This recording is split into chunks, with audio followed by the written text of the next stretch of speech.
Te louvamos, te bendizemos por essa semana que tu nos deu, por mais uma vez podermos nós nos reunirmos, Pai, em teu nome, e aqui podermos aprendermos, ó Deus, a tua palavra. Abre a nossa mente, o nosso entendimento, também auxilia o teu filho que vai ministrar nesta noite, Pai. E os demais, Senhor, que estamos aqui, cada dia mais, é como nosso irmão falou, todos estamos aqui para aprender, cada dia é um aprendizado diante de ti. Entregamos em tuas mãos a cada um dos meus irmãos aqui presente, aqueles que porventura ainda vão entrar e aqueles que não vão poder, Pai. Cuida deles, Senhor, de conformidade com a tua vontade. Entregamos todos diante de ti e te agradecemos no nome amado de Yeshua HaMashiach. Amém e amém. Amém. Amém. Irmão Danilo.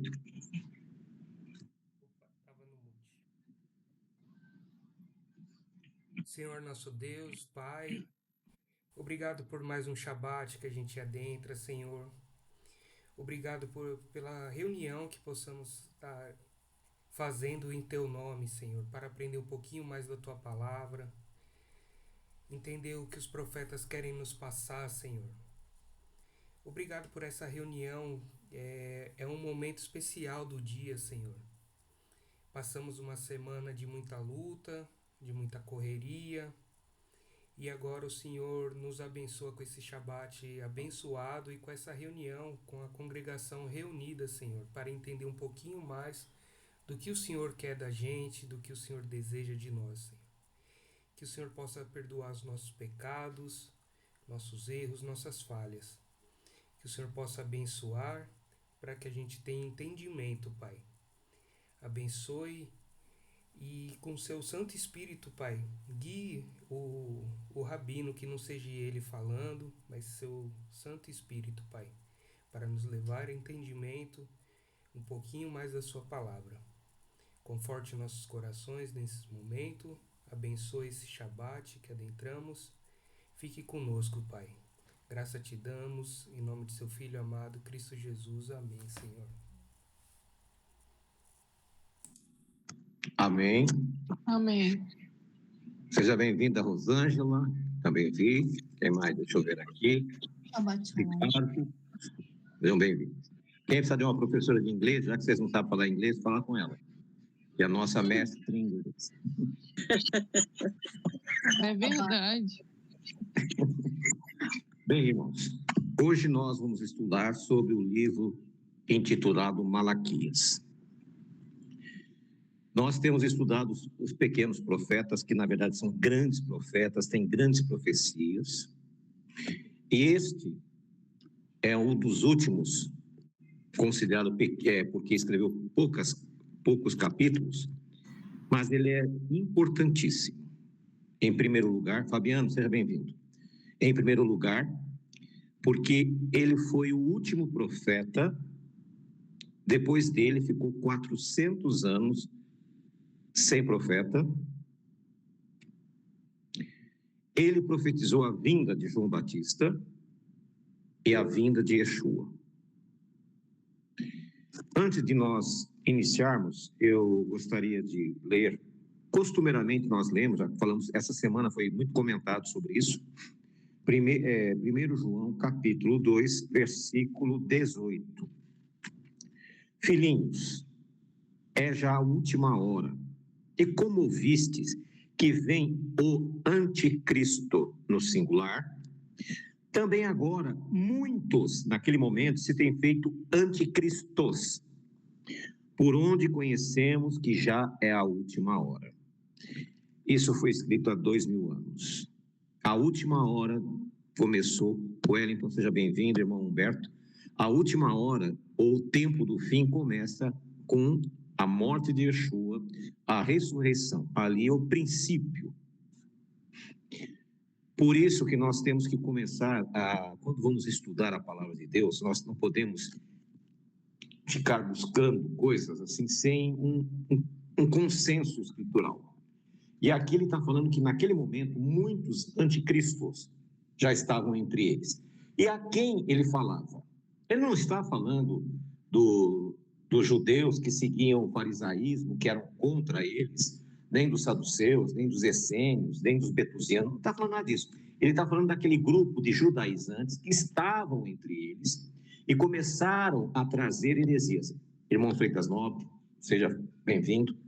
Então, esses anticristos daquele momento, da última hora, nós vamos encontrar eles aqui, vamos encontrar lá em Atos 15, eles se fizeram como se fossem convertidos e começaram a trazer heresias para dentro do grupo. E ele está dizendo que eles já estavam lá. E hoje, a maioria, infelizmente, desses anticristos tomou conta da religião no mundo, na religião cristã. Por que eu digo isso? Porque anticristo? Porque eles são contrários ao evangelho de Cristo. Eles pregam contra os ensinos de Cristo. Quando nós vamos lá para Mateus capítulo 7, versículo 19 a 22, ali no dia do juízo, muitos vão dizer, mas Senhor, né, nós fizemos tantas coisas em teu nome. E Yeshua diz, eu não vos conheço, apartem de mim, vocês que são contra a Torá. Então, esses anticristos, naquela época, estavam operando, hoje estão operando. Milhões de pessoas financiam estas pessoas para pregarem heresias, pregarem mentiras, e eles fazem um sucesso gigantesco nas redes sociais. Eu de vez em quando, fico olhando e vejo que os rabinos equilibrados que procuram ensinar a Torá não tem assim quase evidência nenhuma nas redes sociais. Mas surgiu aí um grupo de ex-pastores que se auto-intitularam rabinos e pouco tempo, 1 ano, 2 anos, estão bombando por aí. Uma audiência gigantesca. Por quê? Porque eles têm patrocinadores, pessoas que os ajudam. Nós sabemos que o povo de Deus vai ser sempre um povo pequeno. Yeshua nos alertou, tiver 1 ou 2, aliás, se tiver 2 ou 3 em meu nome, vou estar ali. Então, a importância de vocês se aprofundarem, estudarem, terem uma comunhão é muito importante. Por quê? Vocês foram separados, escolhidos por Deus. Por isso, de vez em quando eu falo para vocês, coloquem foco na palavra. Leiam Salmos, capítulo 1, né? Não se assente na roda dos escarnecedores. Não coloque, né, a sua mente para essas coisas. Procure focalizar na palavra de Deus. Mas, sem demora, vamos lá para o estudo do profeta Malaquias. Em primeiro lugar, esse livro não tem nome. Malaquias não é um nome, é Malachi, mensageiro. O autor não colocou o nome dele. Como quem fez a tradução não sabia, colocou Malaquias. Mas a palavra Malachi, ou Malach, é mensageiro, anjo do Senhor. E é interessante que quando você começa a fazer a leitura, nós vamos começar já já, você vai... Eu que percebi isso ontem, li várias vezes esse livro, nem percebi. Muitos dos nossos irmãos fazem estudam a Bíblia durante um ano e acabam não percebendo. Eu não havia percebido que eu vou fazer esse comentário. Mas antes de chegarmos a isso, esse livro ele foi escrito no século IV, mais ou menos, antes do nascimento de Yeshua. Não tem praticamente nenhuma informação quem foi que escreveu. Ele é dividido em alguns tópicos. Do capítulo 1, do versículo 1 a 5, ele fala sobre o amor de Deus por Israel. Do capítulo 6 até o capítulo 2, versículo 9, aí você percebe que as pessoas que fizeram a separação dos versículos erraram. Então, do capítulo 1, do versículo 1 a 5, é um assunto. Ele diz sobre o amor de Jeová por Israel. Do versículo 6 ao capítulo 2 e 9, que deveria ser um outro capítulo, Jeová condena os sacerdotes.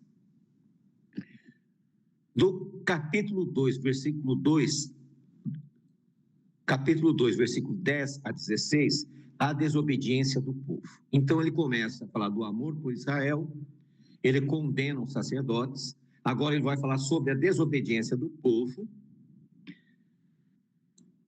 No capítulo 2, do versículo 17 ao capítulo 3, versículo 5, ele fala do dia do juízo que já está chegando. Lembra que ele estava no século 4, há 2.400 anos, e ele já alertava sobre a chegada do juízo. No capítulo 3, do versículo 6 a 12, ele fala sobre o pagamento dos dízimos. Nesta época, o povo de Israel estava apostatando, porque não havia mais sacerdotes para ensinar. É mais ou menos como nós hoje. Existem muito poucas pessoas que se dedicam a pregar o verdadeiro evangelho, porque por falta de recursos, porque não tem.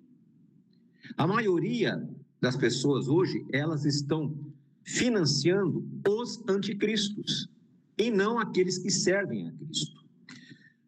Do capítulo 3, do versículo 13 e 18, diz a compaixão de Deus. E do capítulo 4, do versículo 1 a 6, o dia de Jeová está chegando. Eu dou graças a Deus pela vida de vocês, que vocês têm sido uma bênção. Nós só estamos de pé aqui, continuando esse trabalho, por causa de vocês. Então, vocês são pessoas abençoadas. Mas poderíamos ter muito mais pessoas, poderíamos ter muito mais gente para que a obra pudesse alcançar o seu devido lugar. Agora, vamos prestar atenção, eu não vou ler todo o livro, eu vou pegar alguns tópicos, desses tópicos que eu passei para vocês. Capítulo 1, no versículo 1.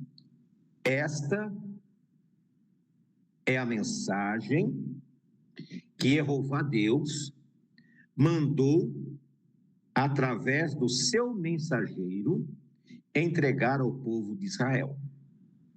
Na sua Bíblia diz, essa é a mensagem que o Senhor Deus mandou Malaquias entregar ao povo de Israel. Então, aqui Deus manda um mensageiro. E essa mensagem é de Deus, não foi do mensageiro. Como essa mensagem não é minha, ela é de Deus, eu estou passando para você. Então, esse mensageiro, esse Malachi, esse Malaque, esse anjo, pode se traduzir por tudo isso, ele está trazendo uma mensagem direta de Deus para nós. Essa mensagem é para cada um de vocês. Cada um de nós que estamos aqui nessa noite, estamos recebendo essa mensagem. Então, você avalie, né? Preste atenção. Eu não vou me alongar muito para não tornar-se cansativo, mas eu quero que vocês entendam, Deus está falando com vocês. Nós somos apenas o instrumento. A Bíblia escrita é um instrumento, o smartphone é um instrumento, a nossa voz é um instrumento que Deus está utilizando para falar com vocês. E Jeová diz ao seu povo, eu sempre amei vocês. Mas eles perguntam, como podemos saber que tu nos ama? Deus responde, Esaú e Jacó eram irmãos. No entanto, eu tenho amado Jacó e os seus descendentes, mas tenho odiado Esaú e os seus descendentes. Eu fiz com que a região montanhosa de Esaú virasse um deserto, e agora suas terras só prestam para animais selvagens morarem lá. Se você for a Israel, ou se você ver alguns filmes de Israel, na Jordânia, aonde tem ali Petra, a cidade de Petra, ali era aonde Esaú habitava. Era um lugar maravilhoso, era um oásis. Mas pela desobediência de Esaú, Deus amaldiçoou aquele lugar. E hoje é um deserto árido, muito seco. Então Deus diz, a prova do amor é o que eu faço com vocês. descendentes de Jacó. E veja os descendentes de Esaú. Nós vemos que Israel, em 1947, 48, era nada, era abandonado. Tel Aviv era uma vila pequena que os judeus compraram aquela vila e hoje é uma cidade extraordinária. Parece Nova York, de tão bonita que é. Então, Israel floresceu. O deserto, seja bem-vindo, Paulo. O deserto floresceu porque era promessa divina. Não que eles são especiais, que eles são mais inteligentes, não. Quando você faz uma aliança com Deus, Deus corresponde com você, com bênçãos. Mas você precisa fazer uma aliança. Você tem que escolher a quem você quer servir. Hoje, a maioria das pessoas estão muito em dúvidas. E isso é notório, isso é correto. Porque você não pode tomar decisões em sua vida se você não conhecer a palavra. Mas você não vai conhecer a palavra se não estudar. Não adianta ficar dando tiro para todos os lados, que você não vai chegar a lugar nenhum. Por isso que foque na palavra. Por exemplo, algum de vocês sabiam que esse livro não tem nome? Que o tradutor colocou Malaquias achando que era um nome, e não é um livro sem nome. Um profeta de Deus que falou através de Deus, mandando uma mensagem para os filhos de Israel. E continuou, no versículo 4. Se os descendentes de Esaú, isso é, os edomitas, disserem, as nossas cidades estão em ruínas, mas nós não vamos construir de novo, e Jeová Todo-Poderoso responderá, se eles construírem, eu destruirei. A terra deles será chamada terra de maldade, de nação com quem Jeová está irado para sempre.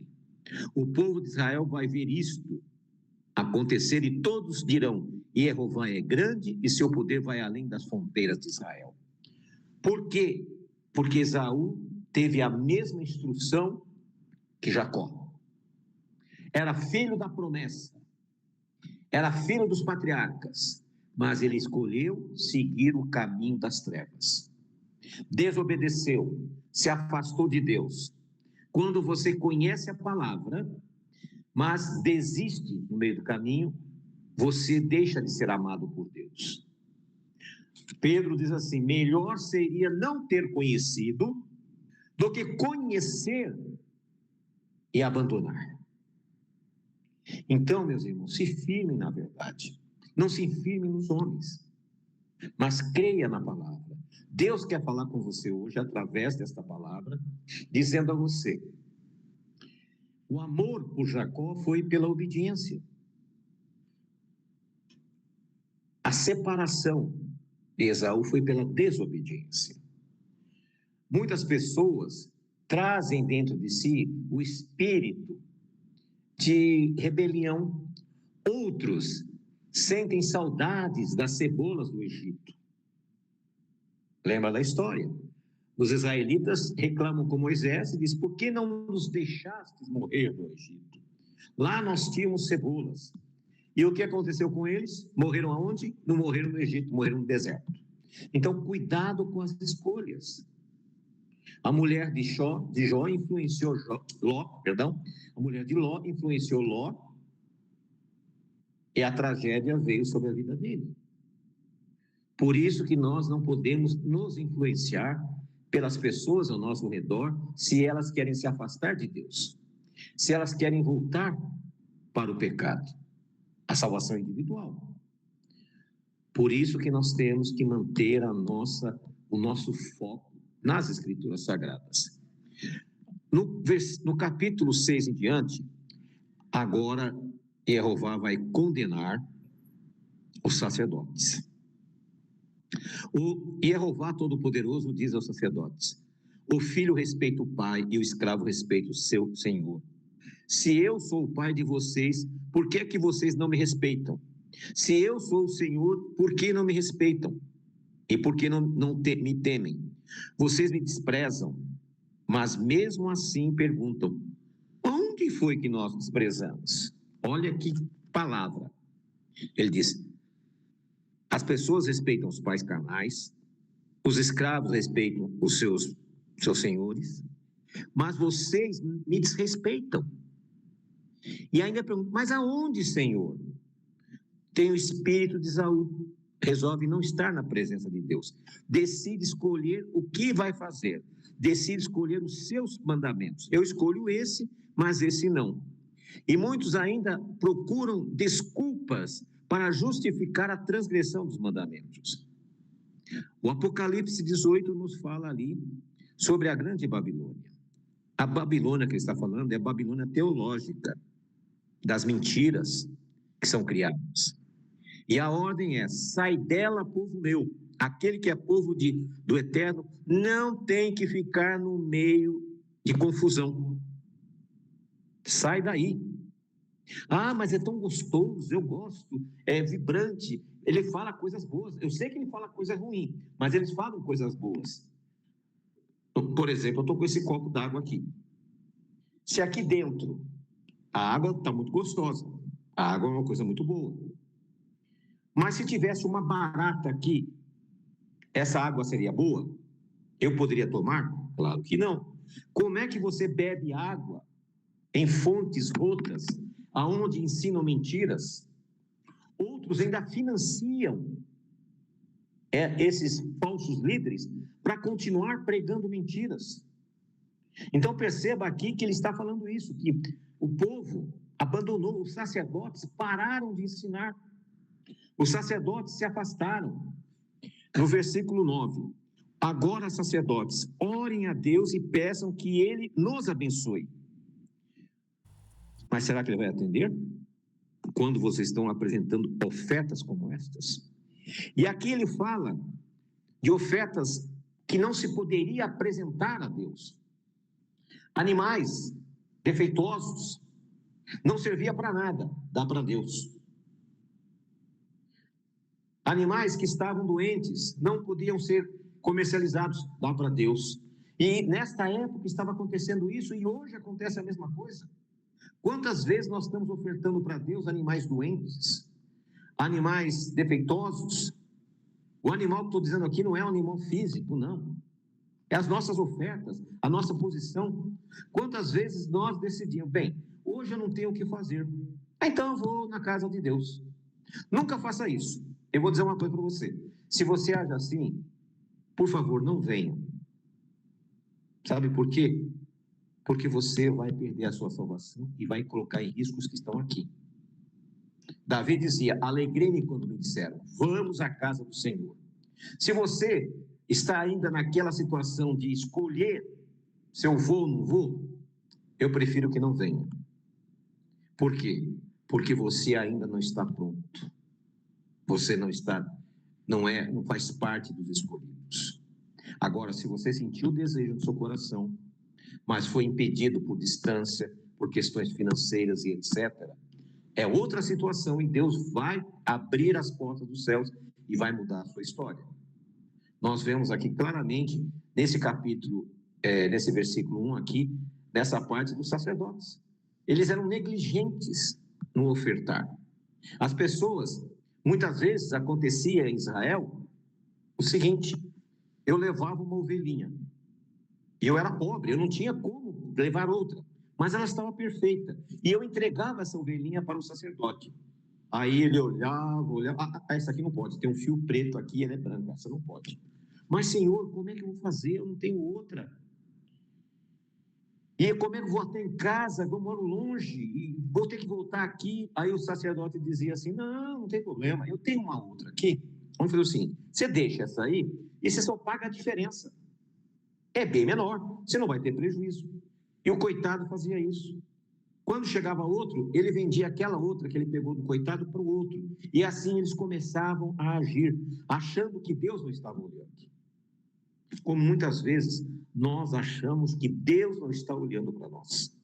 Nós achamos que nós estamos ocultos de tudo. E Deus sabe cada pensamento que você tem, cada atitude que você tem.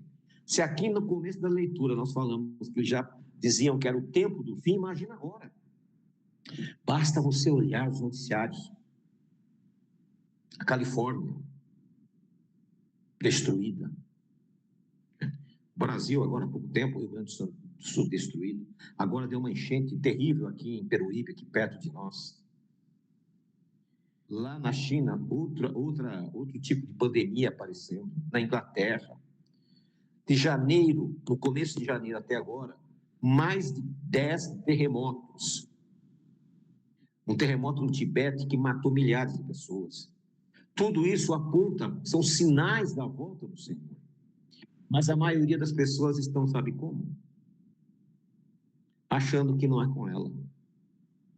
Alguns vão até em organizações religiosas, achando que indo ali ele está fazendo a vontade de Deus. Não estou julgando a religião de ninguém, estou dizendo o que acontecia naquela época acontece hoje. Estão levando ofertas mancas, ofertas defeituosas para Deus. E Deus não aceita. E Jeová Todo-Poderoso diz aos sacerdotes: gostaria que um de vocês fechasse as portas do templo, assim vocês não acenderiam mais fogo inutilmente no meu altar. Eu não estou satisfeito com vocês, não vou aceitar suas ofertas. Eu sou adorado em todos os países do mundo, em todos os lugares queimo incenso em minha honra e me oferece sacrifícios puros. Todos me honram, mas vocês me ofendem quando pensam que têm o direito de profanar o meu altar e os sacrifícios que me oferecem não valem nada. Que palavra dura. Deus diz: eu sou respeitado entre os gentios, mas vocês não me respeitam. Vocês me ignoram. Por favor, fechem o templo. Pois não, irmã Jaqueline? O que o senhor está salientando aí é ali do tabernáculo, né, de Siló, do rei Eli? Não, aqui já era o templo. Ah, o templo. Por isso que fechem as portas. Não me ofereçam mais. Porque ali no tabernáculo de Siló, ali da arca, acontecia muitas coisas erradas que o rei Eli, o juiz Eli, aceitava, né, as coisas que os dois filhos dele faziam. Eles continuaram replicando. Na época, eles continuaram replicando os mesmos erros. Sim. A diferença entre esse período desse livro para aquela época era mais ou menos de mais de 1000 anos. Nossa, aqui foi 1500 anos antes. Praticamente 1400 anos antes, eles já faziam isso. E aqui nos dias de Malari, que era já o templo, 400 anos antes da chegada de Yeshua, do seu nascimento de Jesus, aqui eles já estavam praticando os mesmos erros. Você vê que se repete, se replicam. E hoje não é diferente. Qual que é a oferta? A Bíblia diz que o nosso corpo é o templo do Espírito Santo. E o que nós fazemos? Muitos de nós, ao ofertar para Deus a nossa adoração, nós somos animais impuros, outras vezes animais machucados. Por quê? Porque nós não oferecemos o melhor de nós para Deus. O nosso tempo é nosso, o tempo é meu. Se eu tiver tempo, eu vou. Se eu não tiver, eu não vou. Hoje eu vou assistir um filme, porque eu achei legal. Hoje eu vou passear no shopping. Hoje eu vou passear no... Mas é o dia do Senhor. Mas eu não vou. As pessoas perderam o temor. Tá bem assim mesmo. Ele diz o seguinte: eu não quero isso. Não preciso disso. Fechem o templo. Está aqui, ó. Fechem as portas do templo. Eu não quero isso mais. E aqui, como eu li no comecinho, essa é a mensagem que Jeová mandou pelo seu mensageiro entregar a Israel. E eu poderia até dizer, esta é a mensagem que Jeová Deus mandou entregar para vocês, para mim. Ele não quer esse tipo de adoração. Se você não está disposto a adorar Deus integralmente, não adore. Volte de onde você veio. Ou não volte para lugar nenhum. Porque se você ficar aqui, a sua situação vai ser pior. Porque quando você entra na restauração, você tem que se restaurar plenamente. Não adianta ficar com um pé na verdade e um pé na mentira. Porque se você está agindo como isso, você tornou-se um anticristo. Aquele que fica dividido, ele é um anticristo. Então, parem com isso. Decidam o que vocês querem. O maior problema, o maior trabalho que eu tenho são aquelas pessoas que ficam, sabe, com o pé no barco de um lado, com o pé no barco no outro. Ele não sabe para onde vai, porque ele acha que é um pouco complicado, mas acha lá mais legal. Decida o que você quer fazer. Como Josué disse, hoje escolheis a quem servais. Pois não, irmã Cristiane? Rabino, a Sim. gente sabe que no farisaísmo eles ensinam muitas coisas sobre o Shabat, né? O que pode, o que não pode fazer. E o que realmente a gente não deve fazer no Shabat? Por exemplo, eu que não tenho a oportunidade de ir até a congregação. Perfeito, boa pergunta. O que você não deve fazer a Bíblia é bem clara, cuidar dos seus interesses pessoais. É um dia que você deve se dedicar à oração, à contemplação da natureza. Você não pode vir aqui, mas se tiver um lugar onde você possa meditar, um parque, um lugar tranquilo. Agora, se você estivesse aqui, você pudesse vir, aí se fosse fazer isso, você ia pecar. É não cuidar dos seus próprios interesses. Esquece do mundo, esquece das coisas e foca em Deus. Deus é amor e tranquilidade. Muitos dos nossos irmãos aqui não têm possibilidade, aliás, 90% dos que estão aqui não conseguem vir. Então, nesse dia, evite de cuidar dos seus próprios interesses. E a Bíblia fala isso com relação ao sábado. Depois eu vou até postar o texto para vocês. Então, se dedique às coisas sagradas, sabe? Leia a palavra, se você puder se deslocar para um lugar de paz, para ver a natureza, Deus fala através da natureza, mas evite de cuidar dos seus interesses. Ah, não, hoje eu vou fazer o que eu quero, eu vou no shopping, vou a isso, vou a... Isso é pecado. Agora, adorar o Deus bendito não é. Vou voltar à leitura aqui, só um minutinho, vamos lá. Jeová Todo-Poderoso diz aos sacerdotes: gostaria que um de vocês fechasse a porta do templo. Eu não quero mais esse tipo de adoração. E ele diz para você: eu não quero mais esse tipo de adoração. Uma adoração que não é real, uma adoração que não é sincera. Nessa jornada, e alguns irmãos que estão aqui, mais antigos, vão concordar comigo, a maioria que ficou no meio do caminho foram aqueles que ficaram, vou ou não vou? Não tomaram posicionamento. Aqueles que tomaram posicionamento de estudar a palavra, de se firmar, criaram raízes. Mas aqueles que ficaram, sabe, vai para lá, vem para cá, esses não ficam. E tem um detalhe: não pense em você. Se você for um desses, que eu vou ficar mantendo contato com você para você voltar, porque eu não posso. A Bíblia me proíbe eu fazer isso. Como assim? A Bíblia me proíbe. Lembra do filho pródigo? O filho pródigo foi embora, o pai sabia onde ele estava, o pai poderia mandar buscá-lo quando ele estava com crise, não poderia ter feito isso? Poderia. Não, mas ficou esperando. Quando ele voltou, ele foi recebido. E a gente tem que usar esse critério. Se a pessoa veio, mas não achou que era o lugar adequado, foi embora, problema dele. Se ele voltar, vai ser bem recebido. Nós não temos problema nenhum. Você sabe, tá aí o Wellington, está com mais de 5 anos com a gente, ele viu tantas pessoas. Viam, ficavam e depois iam embora. E o Wellington sabe que eu não vou atrás. Porque eu não tenho nem como cuidar de vocês que são fiéis, quanto mais cuidar de infiel. Não é a nossa missão. E aqui o Eterno diz uma coisa: fecha tudo isso aí. Para com isso. Eu não quero esse tipo de coisa aqui.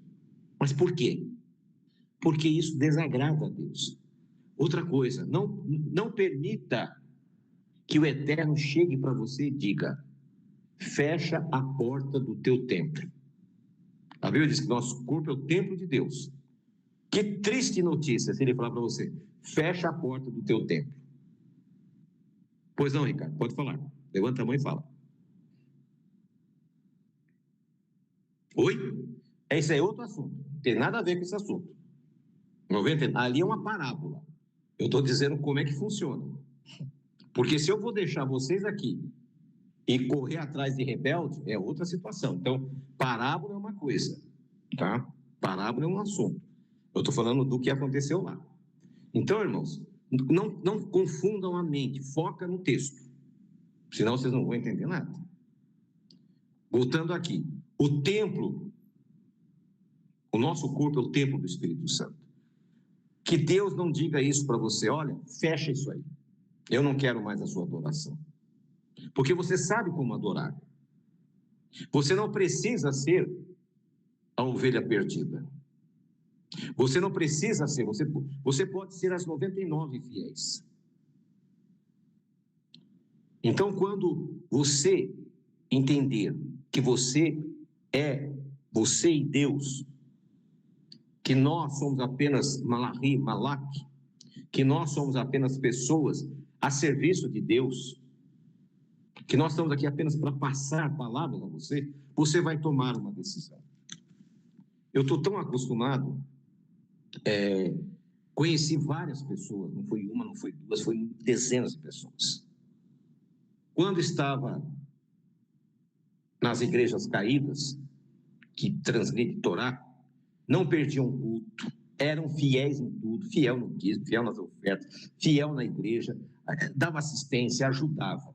Quando veio para a restauração, largou tudo de mão. Então, eu não entendo esse tipo de restauração. Isso não é nem reforma, porque restauração, a palavra restauração, de restaurar, o restaurador, ele não usa marreta, ele não usa serrote, ele não usa martelo, ele usa um pincelzinho, uma coisinha ali para restaurar o estado original, com cuidado. Deus quer restaurar a vida de todos nós. A palavra de hoje é pesada. Muitas pessoas entre nós poderiam já estar muito à frente, sendo abençoadas por Deus, se já tomasse decisões definitivas. Vive no erro, sabe que está errado, patrocina o erro, mas não tem coragem de tomar uma decisão. Continuando. No versículo 3, não, perdão. No versículo 11. Eu sou adorado em todos os países do mundo, em todos os lugares, quem me incenso é minha honra, eu me ofereço sacrifícios puros. Todos me honram, mas vocês me ofendem quando pensam que têm o direito de profanar o meu altar e que os sacrifícios que oferecem não valem nada. Vocês dizem, já estamos cansados de tudo isso. E riem de mim e me tratam com desprezo. E ainda me oferecem um animal roubado, ou um animal aleijado ou doente. Vocês acham que eu e Jeová vou aceitar isso? Maldito seja o mentiroso que oferece um sacrifício, um animal defeituoso. Eu sou o Rei poderoso e todas as nações me honram. Eu e Jeová Todo-Poderoso estou falando. Pois não, Cristiano? Rabino, adoração é tipo assim, quando a gente estuda a Torá, quando a gente cumpre os mandamentos, não é? Quando você estuda, quando você ora, quando você canta, quando você prega. Ah, sim. Não, porque quando eu estava na igreja batista, eu aprendi naquela época que a adoração era só quando você estava numa parte do louvor, né? Aí eu fiquei com essa dúvida. Porque a igreja evangélica não tem palavra, então eles cantam. Você vai numa igreja evangélica, numa igreja evangélica tem um culto de 2 horas, 1h30 de música. Não tem palavra, então vamos cantar. É verdade. Adoração é oração, sim, é leitura, meditação e é também testemunho. Quando testemunhamos a Deus, as pessoas, elas são elas são atraídas pela verdade. Ajudar adoração- alguém também, né? Tudo. Se você salva uma vida, tem um ditado judaico que diz o seguinte: quem salva uma vida, salva o mundo. Salva o mundo inteiro, é. E é verdade isso. Imagina se a mãe do Dr. Zerbini, que foi a primeira pessoa a fazer a cirurgia de coração, tivesse decidido abortar ele. Uhum. Imagina se a mãe de Einstein tivesse perdido ele, não tivesse nascido. Imagina se a mãe de Santos Dumont não tivesse desistido da gravidez. Até hoje, talvez nós estaremos andando aí num tempo do avião. Ou seja, cada vida, ela muda a história, ela transforma.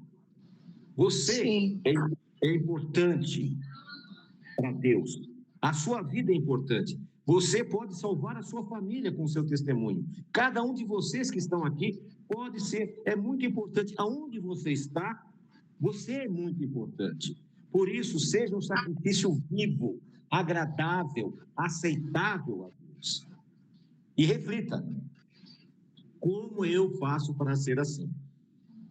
Guarda os mandamentos. Porque muitas vezes a gente fica dando tiro de metralhadora, não acerta um. Ou seja, foca na palavra. Sim. Você tem a resposta. Você está na palavra. E hoje, último estudo que nós estamos falando dos profetas pequenos, Deus está sendo severo conosco. E ele diz assim: olha o mundo, eles me adoram. E vocês que conhecem a verdade, vocês não fazem isso. Já teve dia aqui na congregação que eu fiz o culto sozinho. Então, hoje, graças a Deus, eu tenho um pessoal novo, que é uma bênção. Mas já teve dias que foi assim. Aí você perguntava: tudo bem? Não, tá tudo bem. É que eu fui não sei aonde, eu fui aqui, sabe? As pessoas despertam. Quando o Gideão foi chamado, ele chamou lá 30, 40 mil homens. Deus disse: é muita gente, não precisa de tudo isso. Para nós concluirmos a obra de Deus, nós não precisamos de muita gente. Nós precisamos de pessoas eficientes, pessoas capazes, pessoas determinadas, com o joelho. O melhor lugar para se conversar com Deus é através do joelho. Põe o joelho no chão, clama ao Senhor. Criem esse hábito de orar. Quando Deus falou com Moisés, diz: olha, ensina esse povo de manhã ao levantar e ao deitar, quando estiver caminhando. Ou seja, o dia inteiro, pense em mim, fale de mim, ensine as pessoas. Essa deve ser a mensagem. Continuando. No capítulo 2. E Jeová Todo-Poderoso diz: sacerdotes, eu estou falando com vocês. Se não obedecerem ao meu mandamento e se não resolverem me honrar, então eu farei cair sobre vocês uma maldição e amaldiçoarei tudo que vocês recebem pelo trabalho que fazem. É sério isso. Isso é para nós.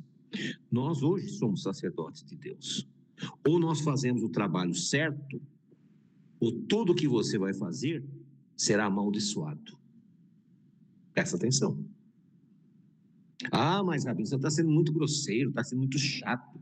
Eu não gosto disso, eu gosto de coisas mais bacanas, sabe? Eu gosto de coisas assim fantasiosas.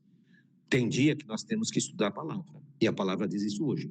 Vou castigar os seus filhos, esfregar na cara de vocês as fezes dos animais que vocês oferecem em sacrifício. E além disso, vocês serão levados para o lugar onde as fezes são jogadas. Assim vocês saberão que eu estou dando esta ordem, a fim de que a minha aliança com os sacerdotes, os descendentes de Levi, não seja quebrada. Sou eu, Jeová Todo-Poderoso, que está falando. Então Deus está chamando a nossa atenção. Ou vocês tomam um posicionamento, se comprometem, ou Deus vai amaldiçoar a sua vida, vai amaldiçoar a minha. E eu não vou querer essa maldição na minha vida. Então eu prefiro que seja correto. Eu criticava muito os judeus antes, porque quando você chegava, eles diziam: olha, isso aí não é para você não. Ah, mas eu quero ir aí. Não, isso não é para você. Aí a pessoa insistia pela segunda vez: olha, eu queria ir, eu quero Não, já falei para você, isso não é para você. Na terceira vez, ele dizia, tudo bem. Então você vai passar um Shabat com uma família de judeus para ver como é a vida de um judeu. Se você achar que é para você, então você pode continuar. E eles estão certos. Porque o que acontece? Hoje nós abrimos as portas e as pessoas vêm com os costumes, com as ideias, com os pensamentos do mundo. E começam a criar tumulto. Começam a tentar trazer coisas que são indevidas.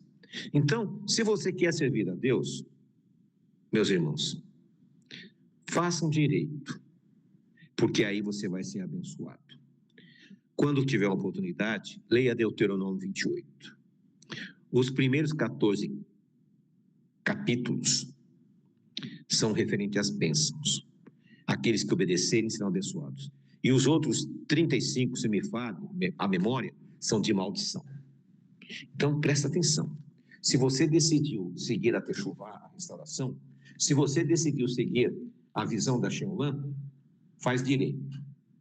Agora, se você quer ser torto, tem outros lugares melhores, mais bonitos, mais grandes, mais poderosos. Aqui é para quem quer fazer a verdade.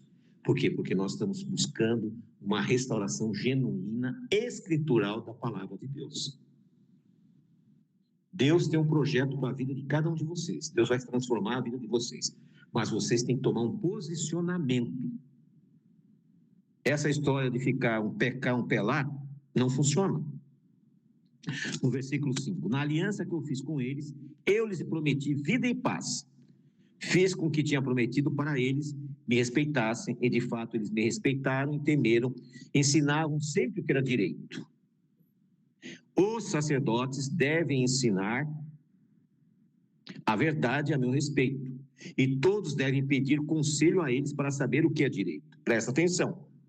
Os sacerdotes devem ensinar a verdade a meu respeito, e todos devem pedir conselho a eles para saber o que é direito, pois os sacerdotes são os meus mensageiros de Jeová Todo-Poderoso. Todos vocês são testemunhas. Alguma vez alguém perguntou alguma coisa para mim e eu não dei resposta? Não. Jamais. A nossa missão é ensinar. Obviamente, tem coisas que eu tenho dúvidas. E aquilo que eu tenho dúvida, eu não coloco a mão.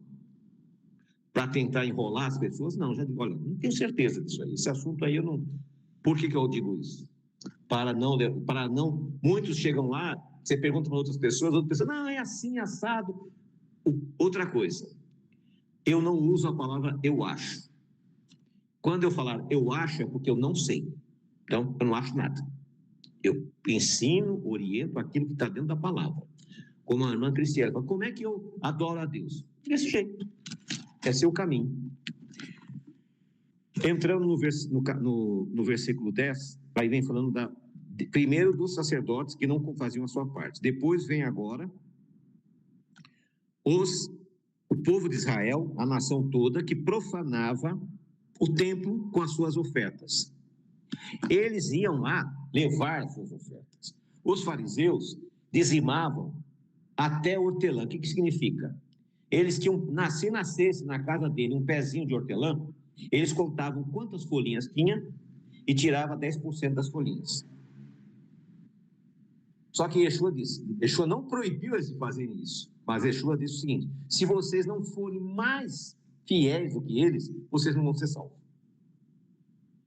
O problema deles é que eles são hipócritas. Então, nós não podemos ser hipócritas. Nós temos que obedecer com sinceridade. No versículo 17 diz assim: vocês falam demais e Jeová está cansado de toda essa conversa. Mas vocês ainda perguntam: como foi que fizemos com que Deus ficasse cansado? Foi por dizerem assim: ó Jeová Deus, pensa que os que fazem maldade são bons e de fato Deus gosta deles. Ou então vocês perguntam: onde está o Deus justo? Irmãos, mas eu mandei, não sei se vocês tomaram essa liberdade, eu mandei para todo o grupo aí o livro de Malaquias na voz de Cid Moreira. Quem ouviu, Ouça de novo. Quem não ouviu, ouça. E veja esses detalhes. É Deus falando conosco. É Deus nos chamando a atenção. Capítulo 3. E Jeová Todo-Poderoso diz: eu enviarei o meu mensageiro para preparar o meu caminho. E Jeová, a quem vocês estão procurando, vai chegar de repente no seu templo. Está chegando o mensageiro que vocês esperam, aquele que vai trazer a aliança que farei com vocês. Aqui ele está se referindo a Jesus, a Yeshua que viria. Mas quem poderá aguentar o dia em que ele vier? Quem ficará firme quando ele aparecer? Pois ele será como fogo para nos purificar, será como sabão para nos lavar. Ele se sentará para purificar os sacerdotes, os descendentes de Levi, como quem purifica e refina a prata e o ouro do fogo. Assim eles poderão oferecer a Deus os sacrifícios que ele exige. Então as ofertas trazidas pelo povo de Judá e pelos moradores de Jerusalém agradarão a Deus, como acontecia nos tempos passados. Eu virei julgá-los e darei sem demora o meu testemunho contra todos os que não me respeitam, isto é, os feiticeiros, os adúlteros, os que juram falso, os que exploram trabalhadores, os que negam os direitos da viúva, dos órfãos e dos estrangeiros que vivem com vocês. Agora que vem a continuidade. E Jeová diz: eu sou Jeová e não mudou. E por isso que vocês, os descendentes de Jacó, não foram destruídos. Porque eu fiz uma promessa para Jacó. Porque se não fosse essa promessa, eu teria destruído vocês. Em outras palavras, vocês são como seus antepassados, abandonam as minhas leis e não cumprem. Voltem para mim, eu voltarei para vocês.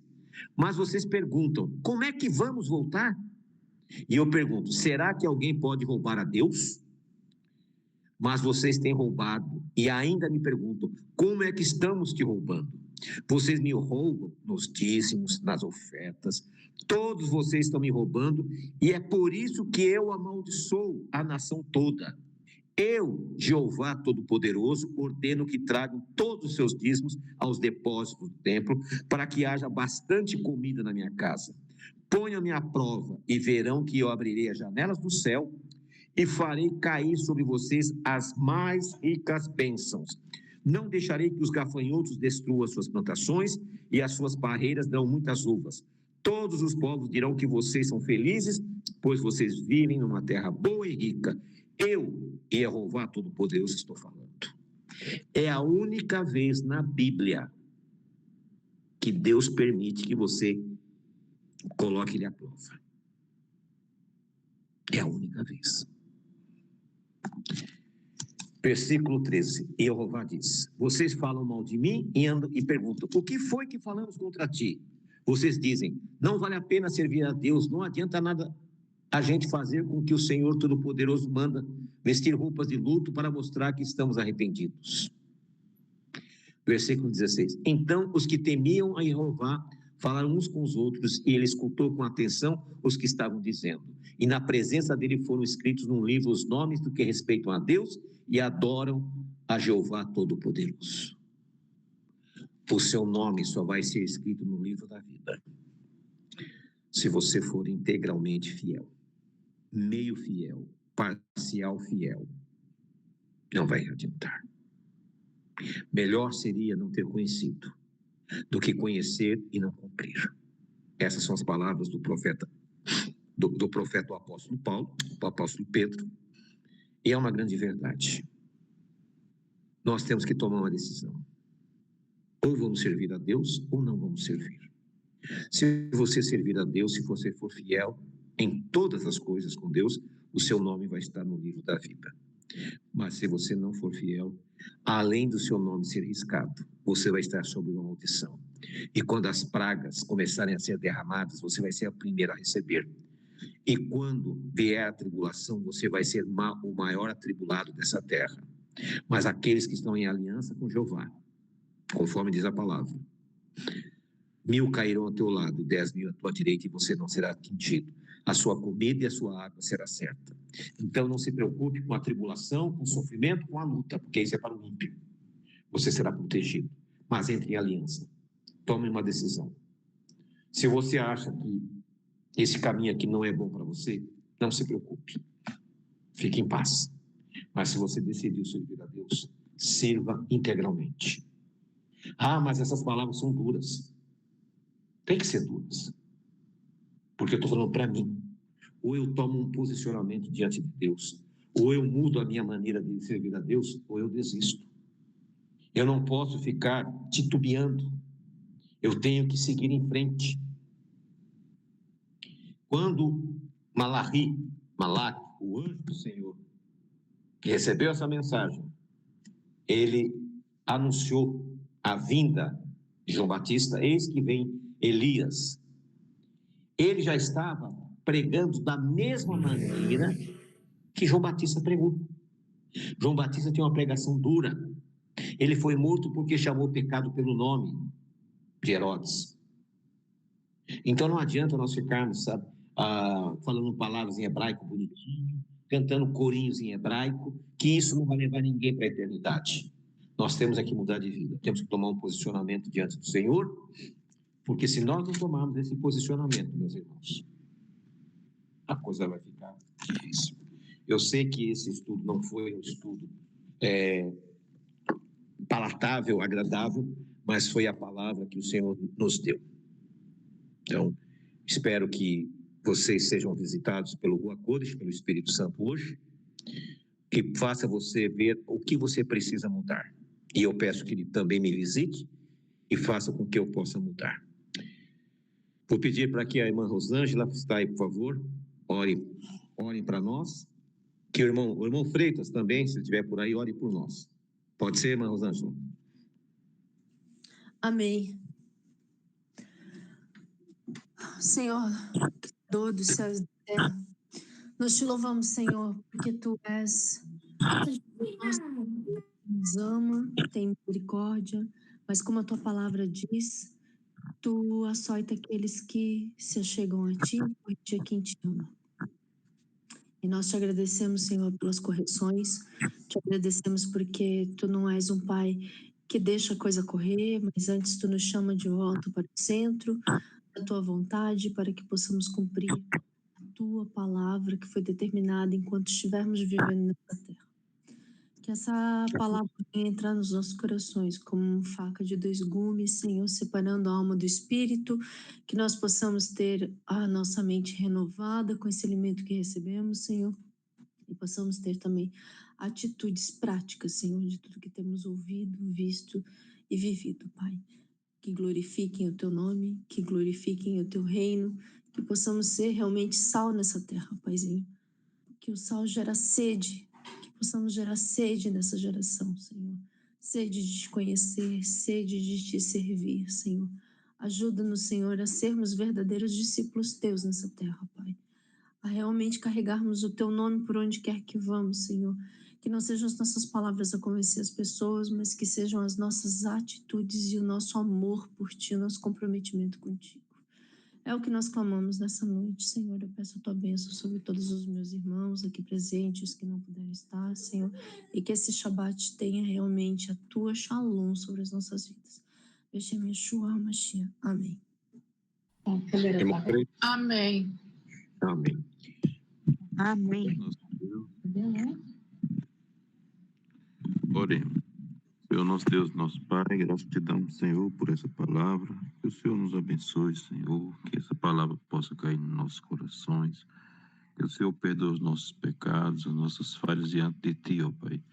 Que o Senhor, nessa noite de Shabat, o Senhor possa visitar cada um dos corações, Senhor, nos colocando e nos mantendo no seu caminho, naquele caminho determinado pelo Senhor, que é o seu Filho amado.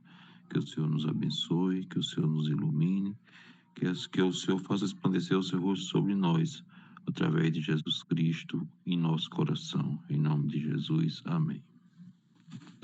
Senhor nosso Deus, eu quero agradecer, Pai, pela vida dos Teus filhos que estão aqui. Que essa semente que o Teu servo, Malaquias, Malaque, Teu mensageiro, através da Tua providência, trouxe para nós, possa cair em terreno fértil e possa produzir frutos do Espírito. Visita cada um dos Teus filhos, Pai. são todos, como nós, aprendizes da verdade. Muitos ainda não entendemos o projeto que tu queres para a nossa vida. Por isso, abre as nossas mentes para que possamos compreender a melhor forma, Senhor. Visita cada um dos teus filhos que se fazem presentes. Que nesse dia sagrado, nesse 7º dia da semana, que tu separastes lá no Éden, e que hoje, 6.000 anos depois, ainda nós continuamos, Senhor, te servindo. Que isso possa reverter em bênçãos para cada um de nós. Cada um dos teus filhos aqui tem um pedido no coração. Visita-os, atende-os, para que possamos ver a tua glória e glorificar o teu nome. Nós pedimos tudo isso em nome do teu Filho amado Yeshua, o nosso Messias. E o Senhor te abençoe e te guarde. Que o Senhor faça resplandecer o seu rosto sobre ti e tenha misericórdia de ti. Que o Senhor sobre ti levante o seu rosto e nos dê shalom. Laila Tove a todos. Uma boa noite. Que o Laila Espírito Tove. visite Amém, cada um. amém. Amém, Rabino.